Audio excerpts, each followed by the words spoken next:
Hi, Blue Jays. I'm Miss McCann here to continue reading Stuart Little. We hope you guys have been enjoying this. So today we're going to be reading chapter 10. Springtime. Snowbell the cat enjoyed nighttime more than daytime. Perhaps it was because his eyes liked the dark, but I think it was because there are always so many worthwhile things going on in New York at night. Snowbell had several friends in the neighborhood. Some of them were house cats, others were store cats. He knew a Maltese cat in the A&P, a white Persian in the apartment house next door, a tortoiseshell in the delicatessen, a tiger cat in the basement of the branch library, and a beautiful young Angora who had escaped from a cage in a pet shop on 3rd Avenue and had gone to live a free life of her own in the tool house of the small park near Stuart's home. One fine spring evening, Snowbell had been calling on the Angora in the park. He started home late, and it was such a lovely night, she said she would walk along with him to keep him company. When they got to Mr. Little's house, the two cats sat down at the foot of a tall vine which ran up the side of the house past George's bedroom. This vine was useful to Snowbell because he could climb it at night and crawl into the house through George's open window. Snowbell began telling his friends about Margalo and Stuart. Goodness, said the Angora cat. You mean to say you live in the same house with a bird and a mouse and don't do anything about it? That's the situation, replied Snowbell. But what can I do about it? Please remember that Stuart is a member of the family and the bird is a permanent guest like myself. Well, said Snowbell's friend, all I can say is you've got more self-control than I have.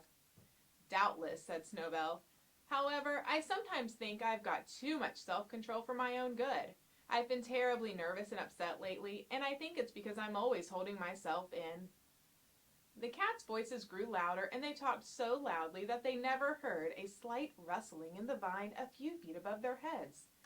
It was a gray pigeon who had been asleep there and who had awakened at the sound of cats and begun to listen. This sounds like an interesting conversation, said the pigeon to himself. Maybe I'd better stay around and see if I can learn something. Look here, he heard the Angora cat say to Snowbell. I admit that a cat has a duty toward her own people and that under the circumstances it would be wrong for you to eat Margalo. But I'm not a member of your family and there is nothing to stop me from eating, is there? Nothing that I can think of offhand, said Snowbell. Then here I go, said the Angora, starting up the vine. The pigeon was wide awake by this time, ready to fly away, but the voices down below continued. Wait a minute, said Snowbell. Don't be in such a hurry. I don't think you'd better go in there tonight. Why not? Asked the other cat. Well, for one thing, you're not supposed to enter our house. It's unlawful entry, and you might get into trouble. I won't get into any trouble, said the Angora. Please wait till tomorrow night, said Snowbell firmly. Mr. and Mrs. Little will be going out tomorrow night, and you won't be taking such a risk. It's for your own good I'm suggesting this. Oh, all right, agreed the Angora.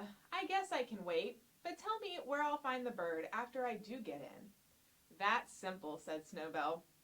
Climb this vine, enter George's room through the open window, then go downstairs, and you'll find the bird asleep in the Boston fern on the bookcase. Easy enough, said the Angora, licking her chops. I'm obliged to you, sir. Well, the old thing, whispered the pigeon to himself, and he flew away quickly to find a piece of writing paper and a pencil. Snowbell said good night to his friend and climbed up the vine and went into bed. Next morning, Margalo found a note on the branch of her fern when she woke.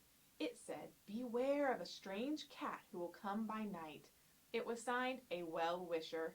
She kept the note under her wing all day long, wondering what she had better do.